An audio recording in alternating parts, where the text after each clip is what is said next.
Welcome back to another episode of Josie Grouse Show. And today, my beautiful guest is Neka from England. I am so excited.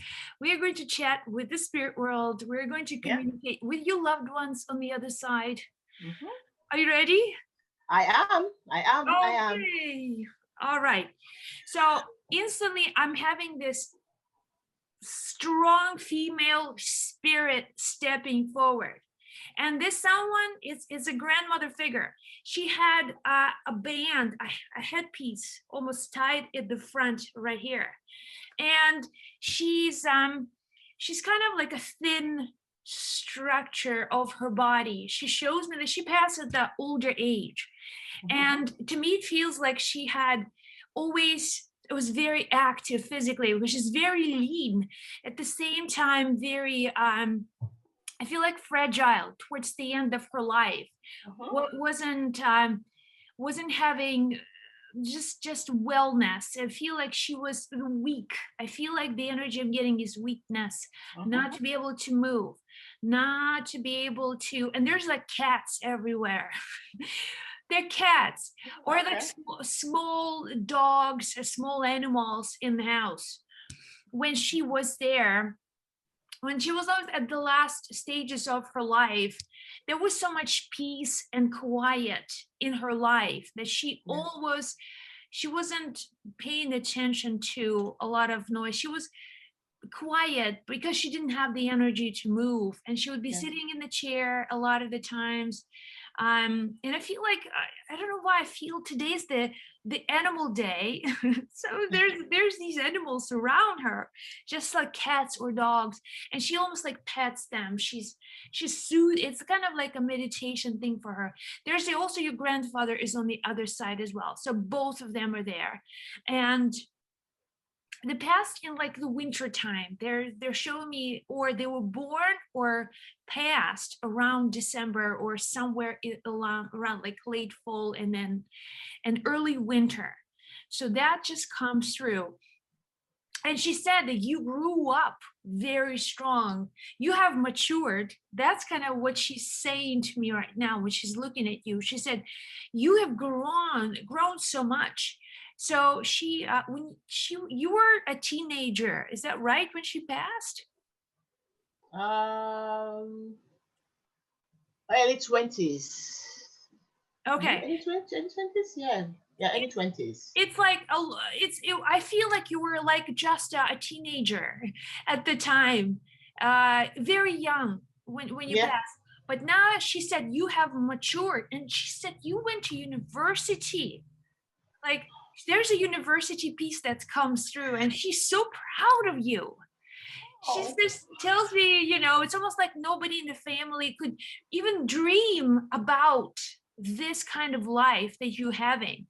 And she put a lot of value on education.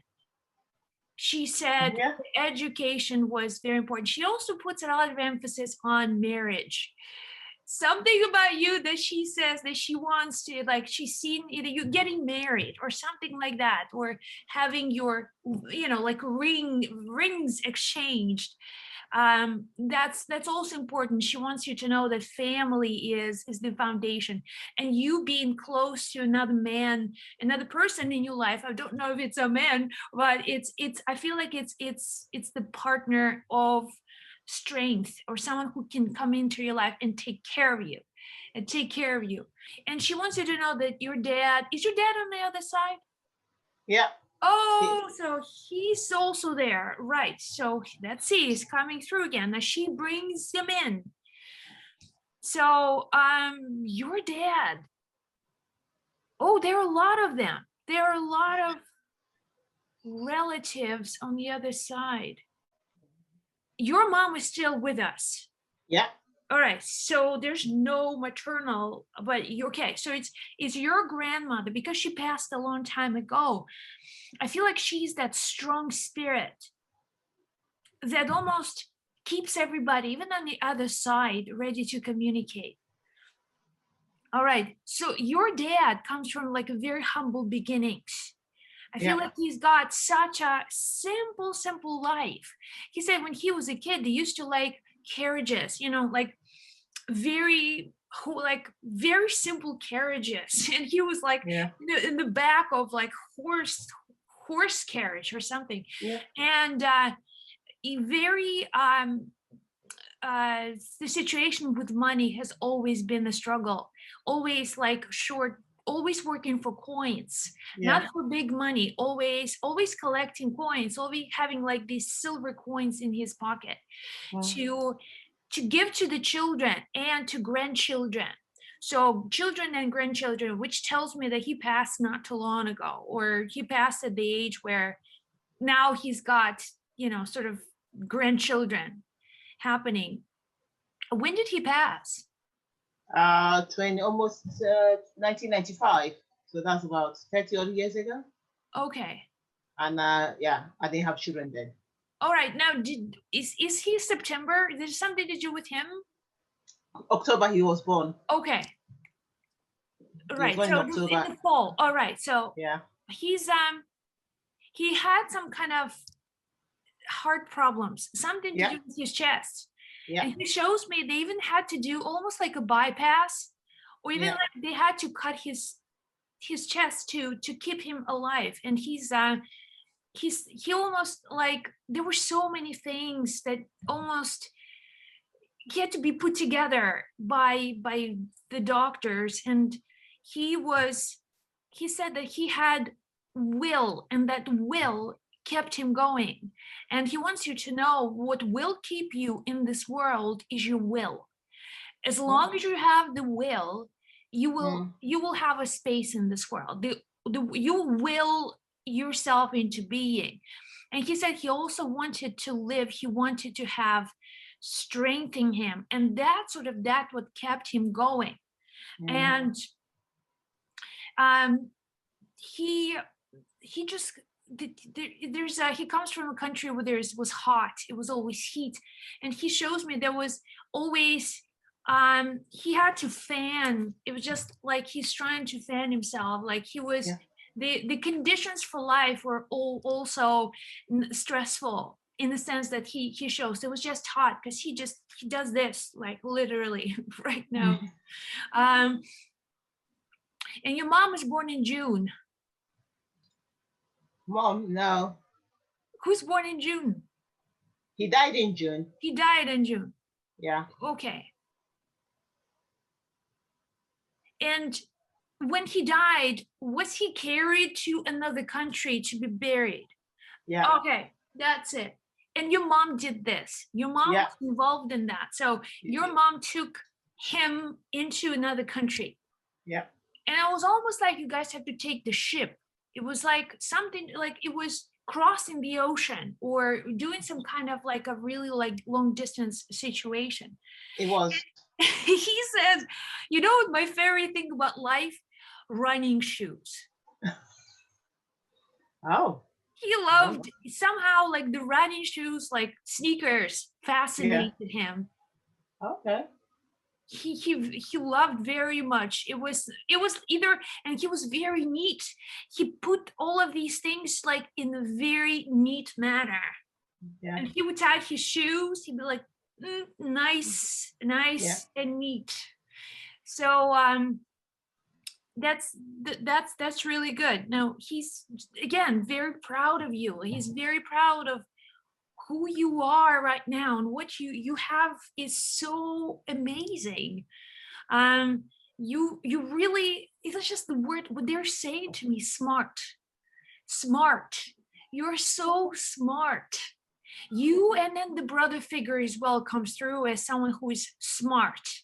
It's almost like you're the new generation of people who are now like the dream of what they used to aspire. What you would represent every dream that they only can imagine in their minds. Yeah. Your grandmother, she's right in front of you. You know what? She has some kind of like sunflower seeds. It was the stuff that she loved to do. You know, like snacking. Okay. I don't. What is she snacking on? No, and it's a Nigerian seed. I don't know, some kind of seeds. You know, like sunflower seeds. Yeah, You I would know, be I know, I know, I know what you mean. Yeah, I know the city you mean. You got it in right. Nigeria. Yeah, I know what you mean. That's what she says. I don't even know what these are. Just kind of like sunflower seeds. Yeah, and Yeah, and she had the legs problems. She said that she had major leg problems, and she shows me that she could not either move or like muscle pain that were just yeah, almost severe, yeah, and she would massage her legs saying, oh, I am I've got this, I can do this. um so now she said even you when you're back home you're like a tourist. yeah, So it's not good or bad, it's just is. And for yeah, you it's just like you don't even have a sense of belonging anywhere right now. It feels like the whole world is your home.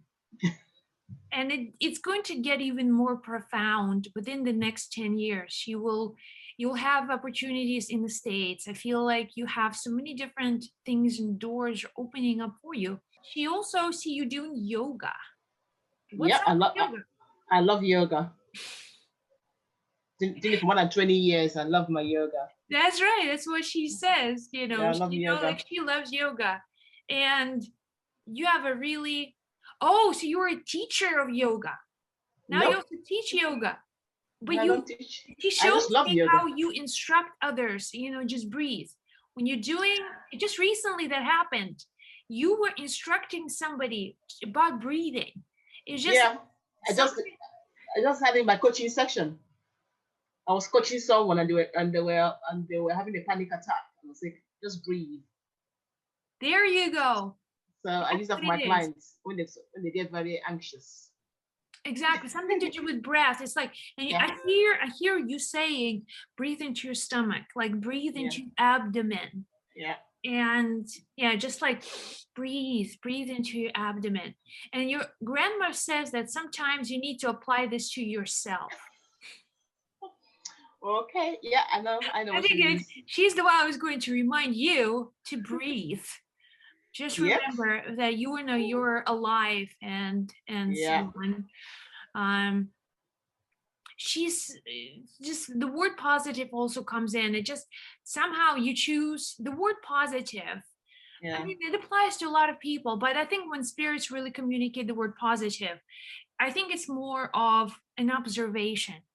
It's mm, not to, stay positive. It's good. I feel like you really, it's almost like you're making an effort, a conscious effort to stay positive. And I think that's where you get the credit. That's where you get sort of momentum and yeah, positive, thumbs up and from the spirit world, because you have control. She said, she's so cute. She says there's a dialogue in your head. You really talk to yourself in your head yeah, as a second person. It's mm-hmm, like, Nika, what are you doing? Well, I'm just trying. You're not doing this. That's it. So there's a critic, and but it's the dialogue. She says that there's literally two people in your head, one who is controlling and the other one who is sometimes reacting. yeah, But the strength also comes in. She said, there's a line of really strong women in your family, so you kind of inherited that.